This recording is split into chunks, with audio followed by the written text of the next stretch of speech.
Mayotte, actualité. L'inauguration de l'exposition C'est notre histoire a eu lieu ce jour au conseil départemental. Tous les officiels étaient présents, à commencer par l'État qui soutient cette journée fériée.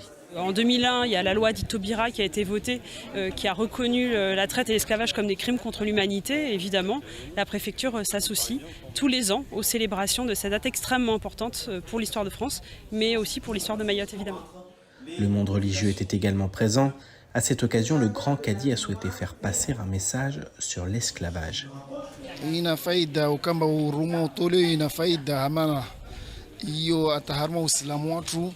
Ni utia nguvu, utoa ulishauri, yani utoa mtu, utoa huruma, yani Uislamu wana na utaha huruma ulawe haufanya namna ikemba kula mtu anafanya lishauri mtu mruma ana thawabu kadha spara kadha hamala tu Mwenyezi Mungu Subhanahu wa Ta'ala haone sama shit tongonzo zuri de maana Uislamu kwa nambi maana Uislamu jo wana kakula tonga kama nese na kinyume na ubinadamu na maisha kakula siku na kula hili nam maana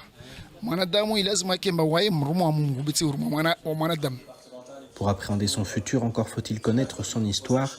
Pour les personnes présentes, cet événement prouve que les choses avancent en matière de reconnaissance des crimes qui ont été commis par le passé. Le message, c'est dans un premier temps qu'on puisse prendre conscience de cette journée, à savoir qu'il y a quelques années, la commémoration, c'était chacun commémorer chez soi. Aujourd'hui, notre nation a voulu mettre cette journée en avant en créant une journée fériée. L'exposition est ouverte à tous et visitable jusqu'au 6 mai aux horaires d'ouverture du conseil départemental.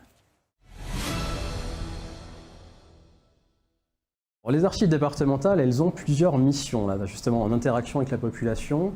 La première mission, ça va être de collecter les témoignages, de collecter les documents. Donc déjà, de collecter les documents administratifs, les archives administratives, c'est la mission première des archives départementales. Et cette collecte, on l'étend aux archives de particuliers. On a quelques particuliers qui nous ont confié des archives, d'associations, d'entreprises. On a notamment une agence d'architecture reconnue à Mayotte qui nous a confié un fonds très important d'archives d'architecture, d'archives d'entreprise. Mais qui permet d'avoir une connaissance sur la manière dont s'est édifié Mayotte, quelque part. Tout à fait. Le Mayotte des années fin 70, 80, 90, 2000, on peut le découvrir à travers ces archives de l'agence d'architecture REA qui sont conservées aux archives départementales. Après, la collecte, elle est aussi sur justement les témoignages oraux. Depuis la fin des années 90, ce n'était pas les archives départementales à l'époque, mais du moins, il y avait un service de collecte d'archives orales, un service d'archives orales à Mayotte, qui par la suite a été confié aux archives départementales. Cette collecte, elle se poursuit, elle concerne des événements importants de Mayotte, la vie politique notamment, on parlait des chatouilleuses tout à l'heure, on parlait de l'indépendance de Mayotte française. C'est une thématique qui a été collectée. Après, d'autres thématiques qui relèvent plus du quotidien, qui relèvent plus de la tradition, sont également collectées. Depuis son installation à Mayotte en 1967, chaque année, le DLEM célèbre la fête de Cameron. Après 2 années sans événement en raison de la crise sanitaire, le détachement a décidé de se rattraper cette année en commémorant cette bataille, symbole de la Légion. La fête, c'est le fait d'armes qui a été choisi par la Légion étrangère. Alors ça date du début du XXe siècle, alors que ce fait d'armes, cette bataille est une bataille de la campagne du Mexique au Second Empire, donc qui remonte au 30 avril 1863. Mais ce fait d'armes qui n'est pas très important dans l'histoire de France, qui n'est pas foncièrement stratégique, représente on va dire les plus grandes valeurs auxquelles les légionnaires sont attachés. C'est-à-dire c'est la fidélité à la parole donnée, c'est le combat jusqu'au bout. Voilà, faire Cameron, c'est jeter toutes ses forces dans le combat qu'il y a à mener. En raison du mois sacré de Ramadan, la commémoration aura bien lieu ce samedi 30, mais les journées portes ouvertes ont été décalées au 6 et 7 mai. Comme chaque année, l'événement promet de contenter petits et grands. Plusieurs stands, donc des stands ludiques, des stands particuliers, armés par des prestataires, par des commerçants, par des amis du DLEM, des stands de restauration. Voilà. Et ça nous permet de présenter, on va dire, certains aspects, au-delà des aspects légion, des aspects militaires. Donc il y a des activités Piste d'audace pour les enfants, il y aura des activités, on va ouvrir le centre d'instruction et d'aguerrissement nautique sur la plage du Bouilleur. On pourra accéder à la plage du Bouilleur en passant par l'intérieur du Dlem, donc là où les enfants pourront avoir quelques activités dans l'eau, il y aura possibilité de faire du kayak, etc. Ensuite, des activités ouvertes aux enfants, des activités pour les plus grands, tir à plomb, et puis tous les stands qu'on a l'habitude de retrouver pour Cameron.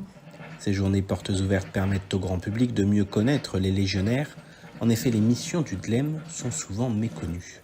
Le détachement de Légion étrangère de Mayotte est force de souveraineté, c'est-à-dire que si nous sommes là, c'est pour monter la garde de la France dans cette zone de l'océan Indien qui est importante pour la France. C'est la troisième zone maritime française dans le monde. C'est la deuxième zone économique exclusive française dans le monde aussi, l'océan Indien pour la France.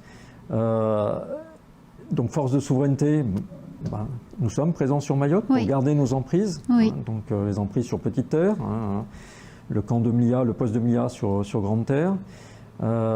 Mais aussi à l'extérieur de Mayotte, nous sommes responsables des Glorieuses depuis 1997, depuis la professionnalisation de l'armée de terre. Donc c'est une mission importante où le Dlem est présent en permanente sur les îles Glorieuses. Le Dlem mène également des formations dans la zone à destination de militaires aux Comores, à Madagascar ou encore au Mozambique.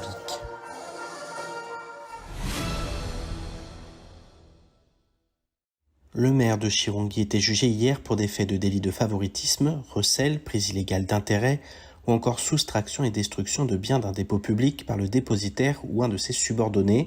Les faits reprochés se seraient déroulés entre 2020 et 2022. Saïd Andounani est notamment mis en cause pour avoir embauché plusieurs de ses proches, dont un garde du corps âgé de 70 ans. Des voyages payés par la mairie sans lien avec l'activité municipale sont également au cœur du procès. Un déplacement à Majinga pendant les fêtes de fin d'année en 2020 a été longuement remise en question. Au regard de la gravité des abus supposés, le procureur a demandé 3 ans de prison, dont 2 ans avec sursis, 30 000 € d'amende, 10 ans d'inéligibilité et une notification au préfet pour une destitution immédiate. Le verdict sera rendu le 3 mai prochain. Les opérations de destruction des quartiers insalubres reprennent bel et bien. Hier, 122 cases illégales implantées à Mirereni et compagnie ont été détruites. Dans le cadre de cette opération, 95 étrangers en situation irrégulière ont été interpellés sur les 2 sites et font l'objet d'une mesure d'éloignement. Sur les 250 personnes ayant fait l'objet d'une enquête sociale de l'ACFAV, 43, représentant 8 familles, ont accepté une proposition de relogement temporaire. Le décasage va permettre la construction à Combani de 34 salles de classe, d'une salle Ulysse, d'un réfectoire et d'un parking à l'emplacement actuel des bangas du quartier La Pompa. Les travaux doivent débuter en juillet 2022 avec un accueil de 875 élèves prévu pour la rentrée 2024. L'inflation se poursuit inexorablement à Mayotte avec des prix en hausse de 0,7% en mars. Sans surprise, cette hausse est portée par les prix de l'énergie qui augmentent de plus 2,3% après plus 15,1% en février. En plus de l'énergie, les prix des services repartent à la hausse avec plus 1,3%. Les tarifs des transports et communications augmentent aussi de façon significative avec plus 4,1% tirés par ceux du transport aérien. Du côté de l'alimentaire, l'INSEE enregistre un plus 0,4% en raison de la hausse des produits frais. Le prix du tabac augmente également de 1%. Sur 14 mois de janvier 2021 à mars 2022, les prix augmentent de 4,8% à Mayotte, avec plus 31,5% sur la période pour les prix de l'énergie, plus 6% pour l'alimentaire et plus 10,2% pour le tabac. En France, hors Mayotte, les prix augmentent de 4,5% sur 12 mois. Outremernews.fr, le site de l'actualité Outre-mer, 24 heures sur 24 et 7 jours sur 7. Retrouvez la chaîne Outremer News sur YouTube.